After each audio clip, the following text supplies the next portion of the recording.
And eventually the shift happened where, you know, instead of focusing on, who's lucky to get me, it was like, am I lucky to get a job? 86 rejection letters. And I don't know why I kept them. It's the size of a brick. It weighs about as much as a brick, but there are 86 letters from companies who said, good luck. And every single letter was a nail in my coffin of self-confidence because, here you are ready to embark upon a life and a pathway that was, you know, one that we were told this is the route you take. If you want to have a conversation, I'm going to sit there and I'm going to listen to you and ask questions and be there to support you because I know what it feels like to be ignored. How do we make this a better place? And I came up with the need for us to care. But what CARE stands for is collaboration, adaptability, resilience, and empathy. There comes a time in our lives when we may feel lost. And I can say that during that season of my life, I found it incredibly challenging just to get up and take on the day. We feel lost because life has lost its meaning and its purpose. So how do we reclaim our purpose? And how do we go back and find meaning again? Well, some would say it starts with a journey back home. Now, before we get into all that, I just want to say if you're interested in raising your standards as a father, a husband, an entrepreneur, then I encourage you to participate in our Band of Brothers group mentorship program. We're a group of ordinary guys working towards living extraordinary lives. You can find us at the Awakened Man Training Academy at members.theawakenedman.net. And with that, let's get on with today's episode. The average man today is sleepwalking through life. Many never reaching their true potential, let alone ever crossing the finish line to living a purposeful life. Yet, the hunger still exists, albeit buried amidst his cluttered mind, misguided beliefs, and values that no longer serve him. It's time to align yourself for greatness. It's time to become a revolutionary man. Stay strong, my brother. Have you ever felt lost in your life? And if so, what did you do to break free from that feeling? The feeling of being lost is some of the darkest times anyone can go through. Young or old, it doesn't matter. What does matter is finding a pathway that leads to a life full of meaning and purpose. And today, my guest shares his story for being lost to finding his way back home. So allow me to introduce my guest. Sam Thiara is a professional who has created a personal journey as a storyteller, a writer, a workshop facilitator, problem solver, educator, and an entrepreneur. Now, Sam is a founder and chief motivating officer of Ignite the Dream Coaching and Consulting. It's a platform that engages his audience to define their path. And added to everything else that he's doing, in his most recent book, Lost and Found, Seeking the Past and Finding Myself, which focuses on his journey to India to help him find his ancestral roots, with little less than a faded photograph and a ton of determination. Welcome to the show, Sam. How are things today, my friend? It's going really well. And thank you for the opportunity of allowing me to share some insights and stories and things that may be nuggets that may help your listeners wherever they may be.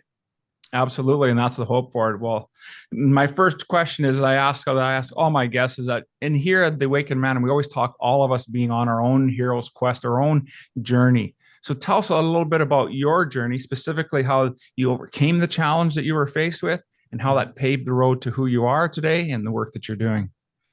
I think the best way for me to start is to say that I live by a couple of quotes. And one of my quotes, which really does tie in with you, is obstacles are the necessary bricks on the road to success. And my realization is the fact that, instead of fearing the obstacles or, being upset about the obstacles, actually embrace them, because that's where the learning happens and the growth happens.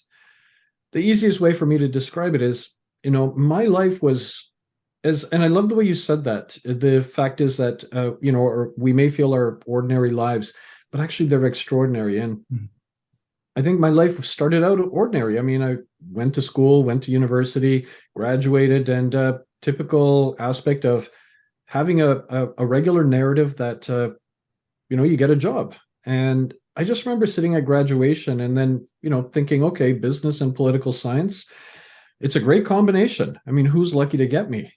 And I started applying for jobs. And next thing you know, every time I sent out a letter, after a period of time, these letters started coming back to me. And these letters were from employers saying, sorry, we don't have a job. We're not sure what you're looking for. Good luck.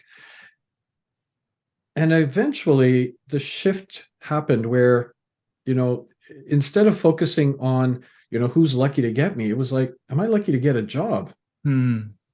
What wound up happening is 86 rejection letters, and I don't know why I kept them.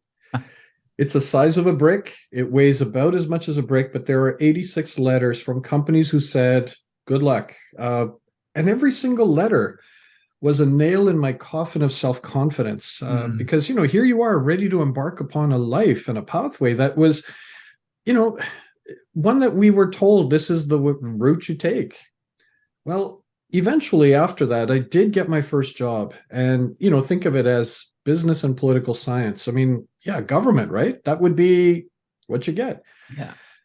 And actually, I did get an entry-level government job, which was janitor in a hospital, mopping floors and emptying rubbish bins, and part of the government employees union.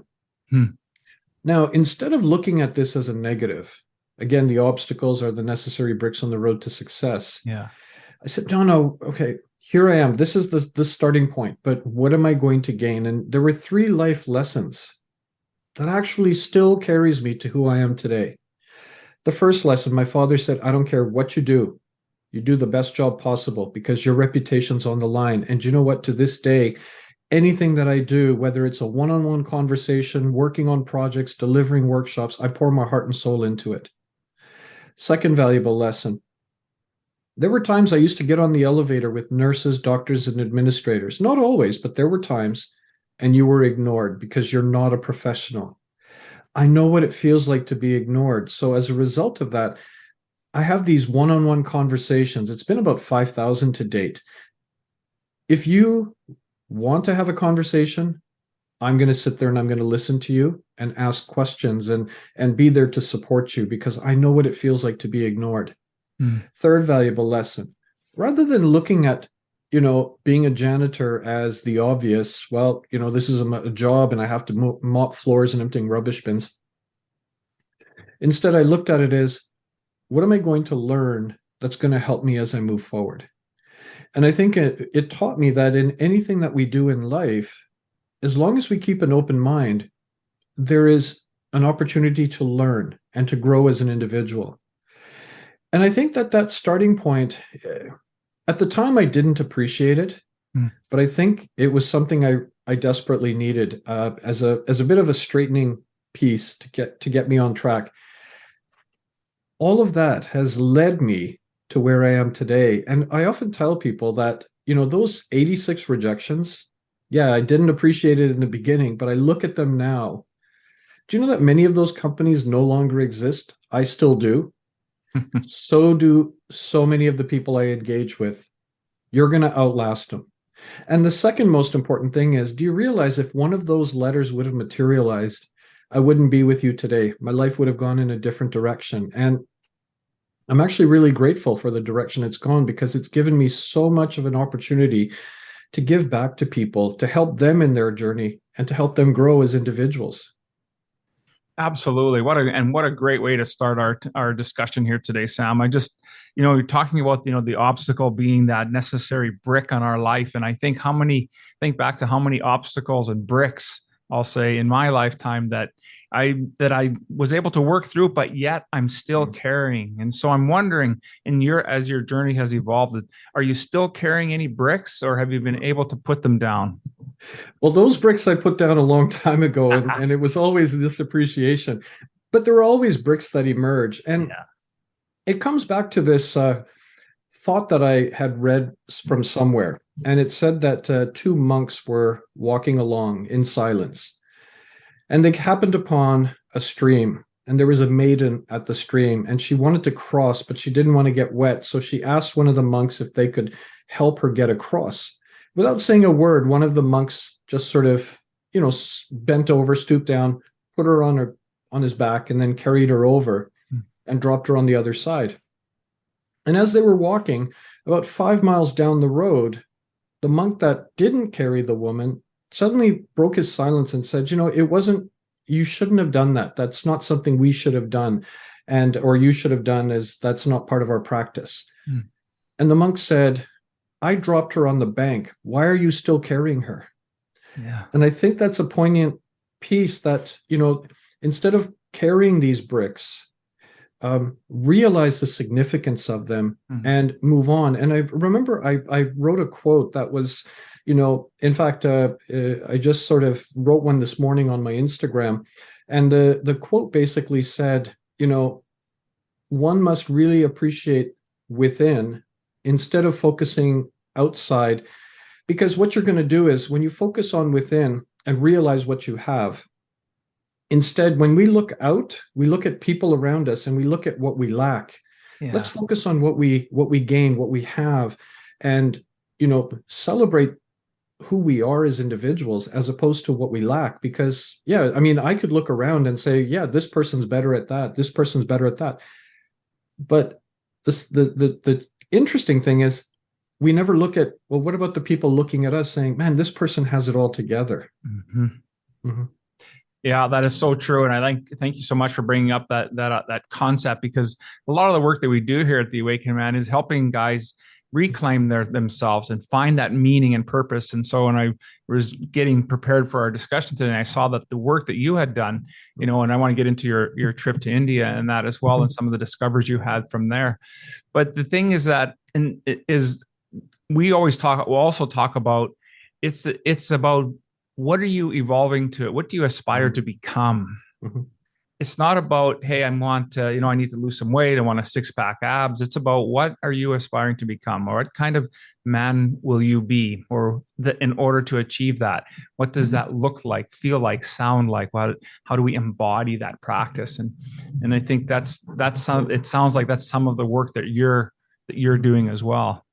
Oh, absolutely. Because one of the foundational pieces of, I guess, who I am as an individual is, I always tell people, you're not defined by what you do, you're defined by who you are. And I always say, what are the 5 things that you are not willing to compromise in life and career? So for me, 5 things I'm not willing to compromise: servant leadership, story sharing, activator igniter, champion enabler, and a community do-gooder. Those 5 things have become my foundation. And I don't sort of try to align it to opportunities around me. In fact, those 5 things become my foundation. Think of it this way. If you were to, build a house or buy a house, we check the foundation to make sure it's solid. When have we done that with ourselves to say, what's my foundation like? Mm-hmm. What I do with this, what I call the 5 core elements, and it emerged out of my own life of wanting to realize, who am I as an individual? And those 5 things then become your center point or my center point, but I get people to come up with their 5 core elements as their center point, because then it allows you to pop your head up to say, the current job I'm doing, does it hit 5 out of 5? Does it hit 2 out of 5? Well, if it hits 2 out of 5, what's missing? What I will share with you is, I'm at the point in my life, and for many years now, where opportunities emerge and I compare it to those 5 things. And when it hits 5 out of 5, you don't have a job or career, you hit fulfillment. And I've got about 12 projects. They don't even feel like work, many of them, because of the fact that it aligns. Yeah. And the way that I get people to really resonate, and this was out of the second TEDx talk I did, which was, how do you activate the voice within to be louder than the noise around you? Yeah. Is, look at the current job you're doing or the past jobs you've had. What do you like about them, or what did you like about it, or what did you not like about it? And then start asking yourself why. What about when you were in school? What did you enjoy? What did you not enjoy? Why? What do you like to do in your spare time? Social life. Why?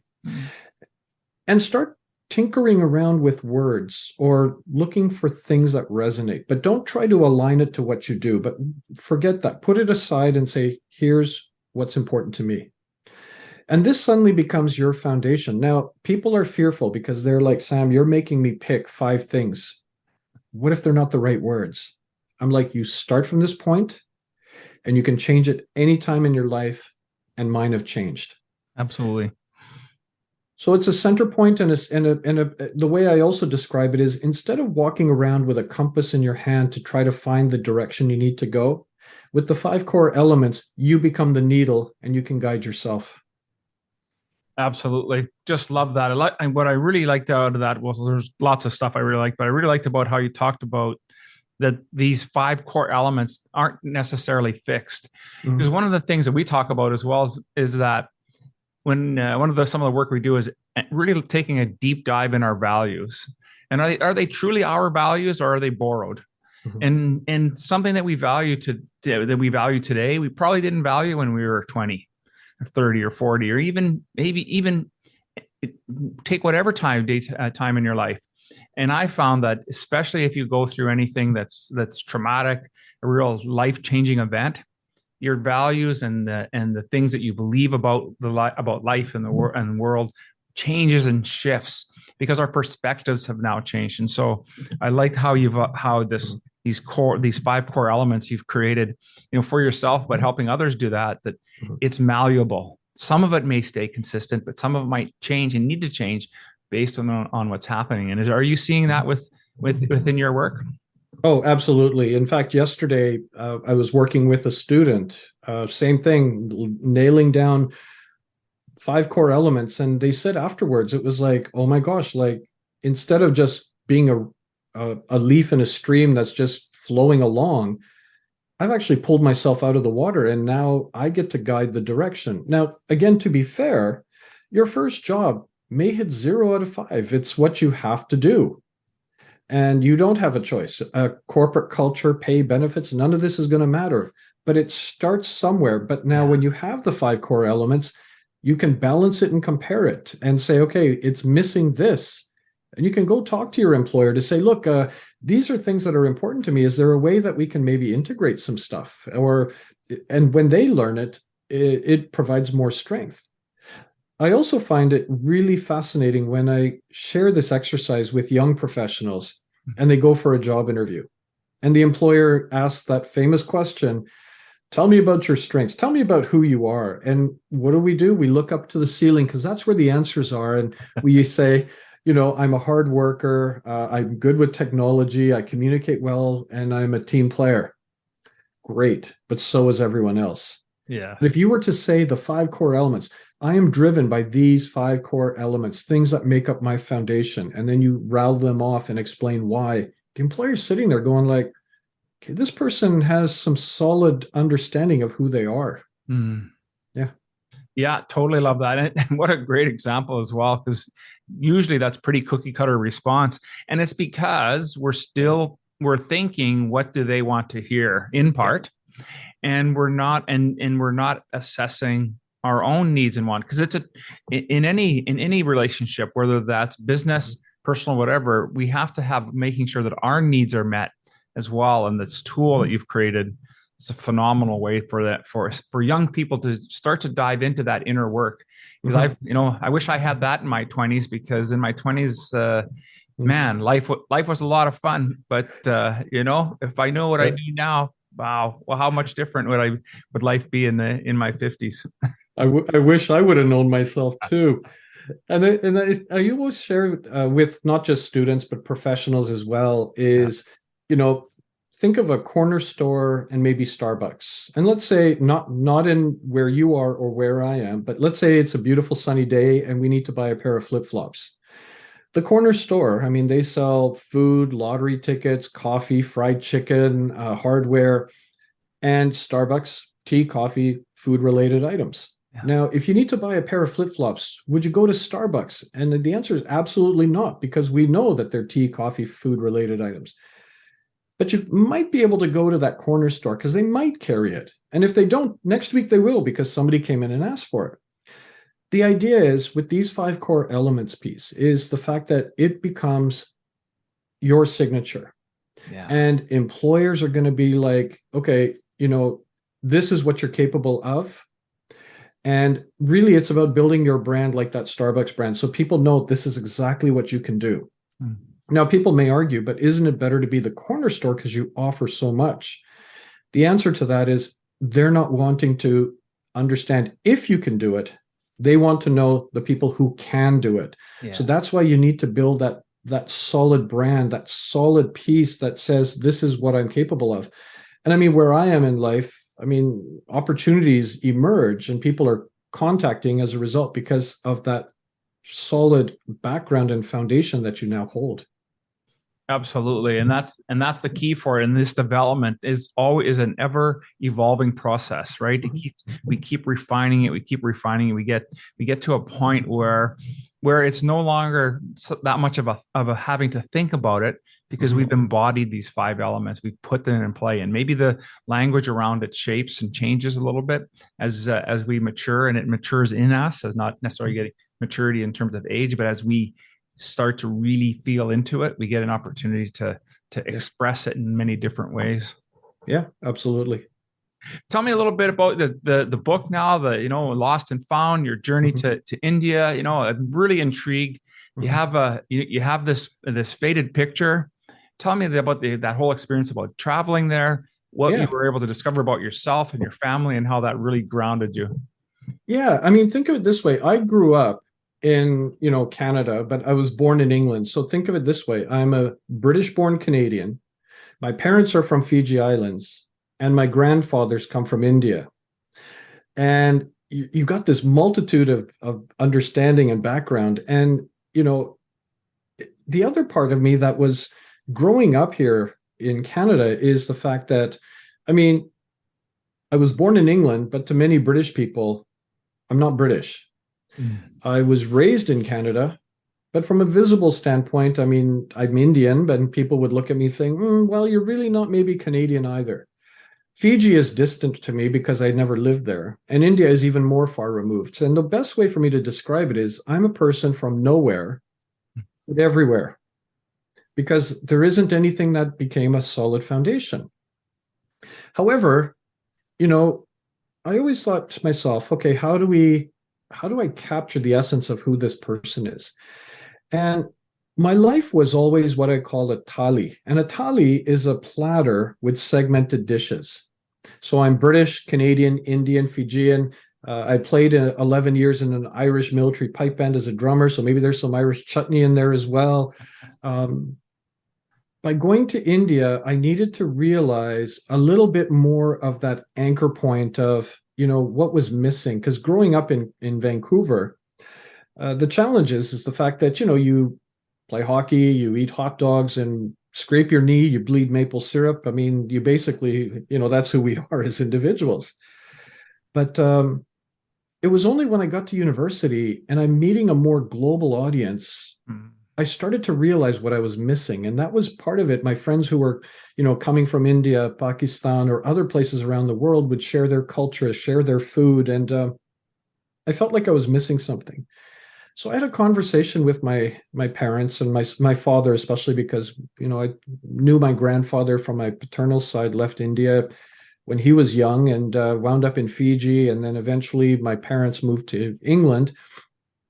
And I said, but, let's try to find that point. And my father was like, well, we don't really know where this village is. We just know it's in India, it's in the Punjab, but we don't know any of the details. Anyways, as I went on this, started thinking about it, collecting information here and there, but everything was fragmented. But then my cousin, my dad's older brother's son, my dad's older brother had actually made it to the village, but he passed away many years ago, but nobody managed to find out the details of the village.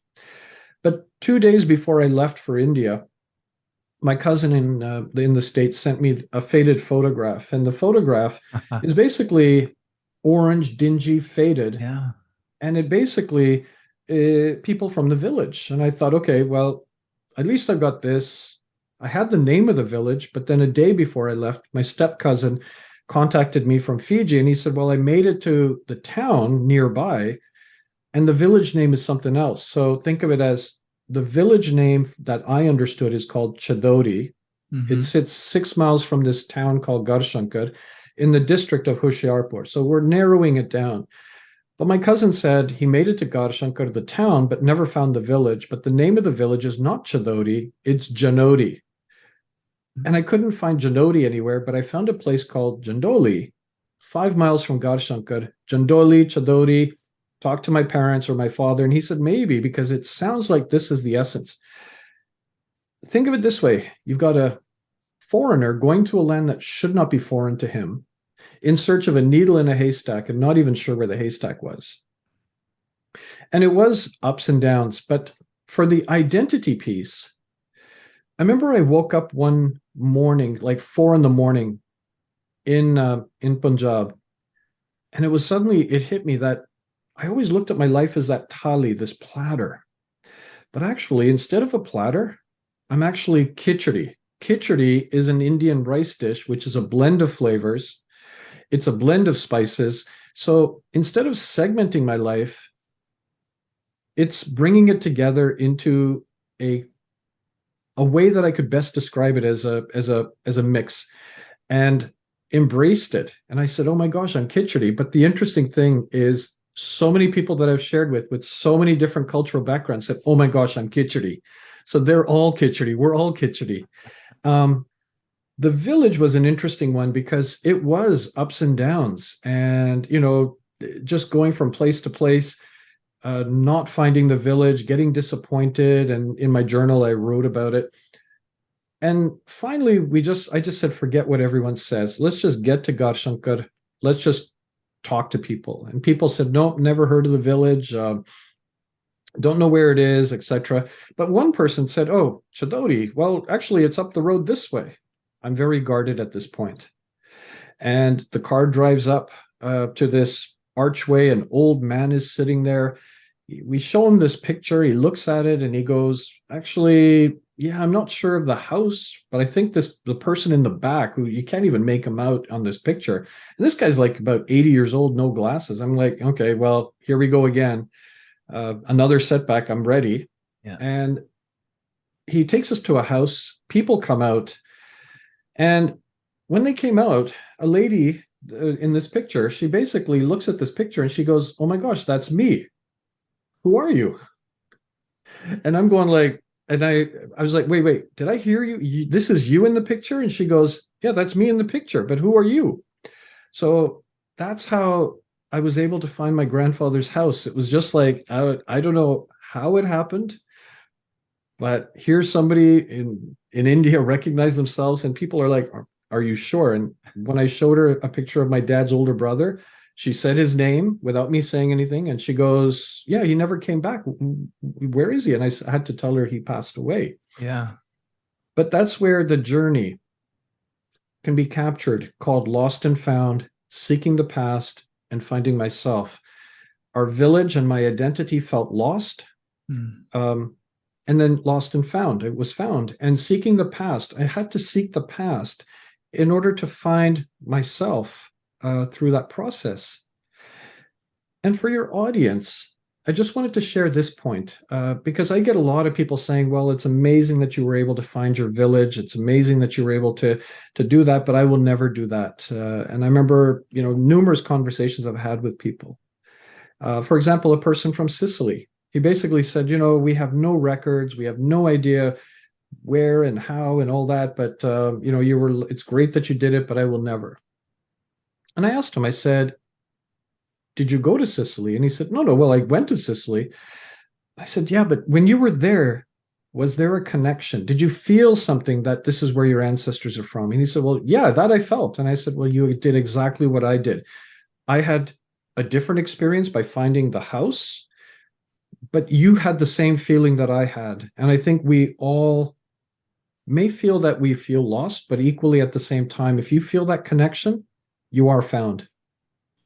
Oh yeah, that is so powerful. I'm listening to you tell the story, and I'm thinking, I live in Winnipeg today, but I grew up in small town Saskatchewan, and my mom's still there, and I have some siblings there, and so when I make the trip to go visit them, which is about an 8-hour drive, I go down the number one, and I always stop into this small town where I spent my preteen years. And drive in. There's hardly anything left of it. It was a hamlet when I lived there. It's even smaller now with nothing really to sustain it. But when you talk about going home, I think it's so important that we forget the significance of these little things, right? And I'm saying it's a little thing, and your trip was a massive endeavor, but to have the fortitude to continue to do that, and so I like to, that juxtapose that you don't necessarily have to drive to or fly to another country. Yeah. Just going back and seeing where you came from, your roots. It could be a province next door, a town next door that you haven't gone to visit, and really getting a sense of understanding of who you are and where you came from. And I think that your book and the work that you're doing is so profound, because I think today we've forgotten about the importance of that in our lives.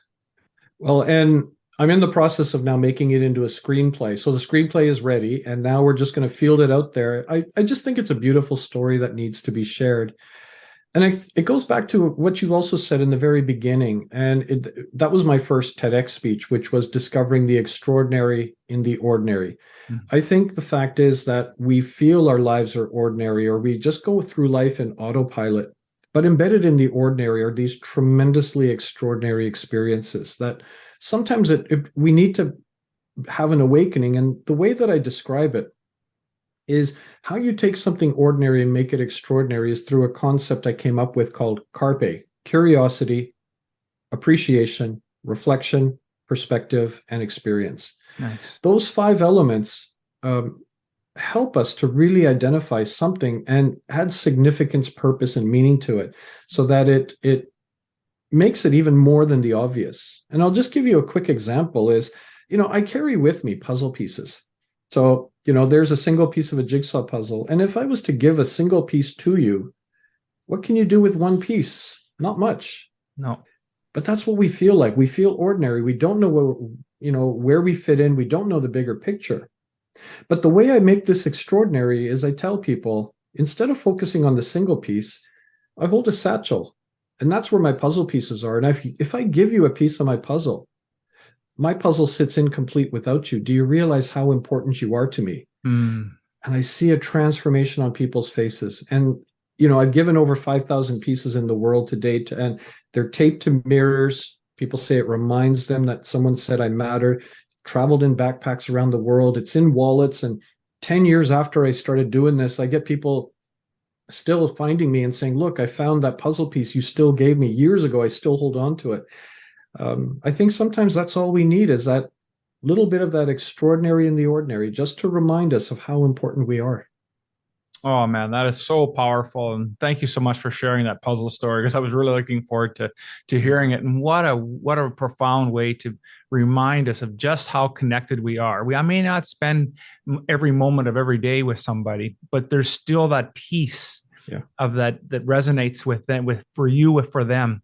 And it's a great reminder of also for us to maybe reach out to some folks and people we haven't spoken to in a long time, to touch base and see how they are, because they do matter, and they did matter at one point, probably even more than they do today. Just Absolutely. love that work that you're doing. Now, you got some practical tools to help us become better communicators. You're obviously a fantastic communicator, but I think some of us struggle at that. And what are some ideas and tips that you have for us to be better communicators? Yeah, I think to be a better communicator, there are simple things that you can do is, again, really understand your foundation, build the confidence within yourself to appreciate who you are. One thing that I often make individuals do for me is I want them to write a personal statement, an introduction. Tell me who you are. And oftentimes people say it's a really difficult exercise, because nobody's really asked. I mean, and I don't want it to be like a running resume of what you do, but really tell me who you are. Because once you can express that, it helps. The other thing is, oftentimes we go to these, what I call networking sessions, but I don't like the term networking. I believe in relationship building. And people come to me saying, look, I have to get to this networking event. I said, okay, wait, but can we just call it a relationship building event first? And they're like, oh, okay. And then, but they're like, how do I get into this conversation? Because they think that they have to ask an amazing dynamic question. And the answer is you don't. I mean, if I came over to your house in Winnipeg, knocked on the door, and you open the door, is the first thing you're going to ask me is, Sam, how does one become a better communicator? Or are you just going to basically say, Sam, welcome. How was your flight over? And hope it's not too cold in Winnipeg, and etc. I always say, ask a simple question, and listen and observe. Listen to their response, because they're going to tell you about themselves. And then you can tap in and ask an even deeper question or a secondary question. Or maybe they may ask you, something back to you as a result. So if it was you and I, for example, and you're like, Sam, you live in Vancouver, so tell me about Vancouver. And I tell you all about Vancouver. And I said, well, Elaine, where are you located? And you're like, oh, I'm in Winnipeg. And I was like, oh man, I've been to Winnipeg before. Tell me about Winnipeg. What are some of the really great places you like? And you know what? It becomes a conversation and not awkward. So don't try to come up with the poignant, really deep question that someone's going to be like, oh my gosh, I got it. This person's amazing. They want to learn about you.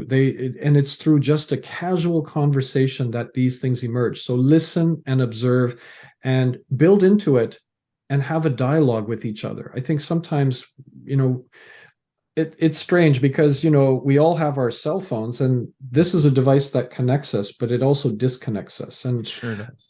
I think if anything, just put that aside. Let's have a conversation. Tell me about you. You can learn about me, and then let's have a meaningful dialogue. Yeah, absolutely. And so, and such a great piece of advice there. And I think how many times people, and even myself, thinking back at how much time would spend scripting that perfect question or that opening question. And really, it's a conversation, because you're absolutely right. If as a friend and a colleague coming over, it wouldn't be that difficult. And we just make things so much more challenging for ourselves. And when we become curious to know about somebody, the conversation just goes a lot more effortlessly. We've talked about a lot of things here today, and maybe there's something we haven't had a chance to touch on yet. What would be one takeaway you would want our listeners to take with them? Okay. I think the one takeaway would be, a while back, just probably about last year, I was thinking about this. I said, we've all emerged out of COVID. It was a challenging time. Every single person has been impacted in this world. But apart from that, how do we move forward? How do we make this a better place? And I came up with the need for us to care. But what CARE stands for is collaboration, adaptability, resilience, and empathy. Collaboration. I mean, you hold things that you're really good at. I hold things I'm really good at. We cannot do everything. So let's collaborate. Let's pull our thoughts and ideas together, because when we collaborate, magic happens. The second word is adaptability. Adaptability means if we collaborate, it's not so dangerous or so difficult. Adaptability is don't fear change, embrace change. We've all had to deal with change. And adaptability means, we're able to become stronger. We collaborate, we can be adaptable. Resilience is this idea that it is a marathon, and there's going to be successes and there are going to be setbacks. I don't call them failures. Failure is final. Setbacks means you get back up, dust yourself off, learn from it, and become stronger. But resilience means don't berate yourself if there is a setback, grow from it. Don't celebrate to excess on successes, appreciate and have gratitude. And empathy, let's show more care and compassion to each other, because I think that's something totally lacking in society. And, there is a need for us to do more caring and to have care. Absolutely. Absolutely. And love the acronym. And that is just phenomenal. What a great way to wrap up our conversation today. I just want to say thank you so much for spending time with me today, Sam. We spread some breadcrumbs down and provided some insights in helping people find their way back home. Now, if somebody wanted to get involved with your work and any programs you have, what would be the best way for them to reach you? Yeah, I've got my website where I've got about 190 blog posts, all accessible and free, www.sam-thiara, thiara.com. I'm also on LinkedIn, Instagram, and Twitter. Perfect. Well, I'll make sure all of that information is in the show notes for this episode, as well as a link to your book, because I think the book's a phenomenal read. I want to say once again, thank you so much for being on the show today. Appreciate it. And all the best to your audience. And I'll just leave it with my signature tagline. Everyone's life is an autobiography. Make yours worth reading. You're a living story. embrace it and just show your magnificence. Love it.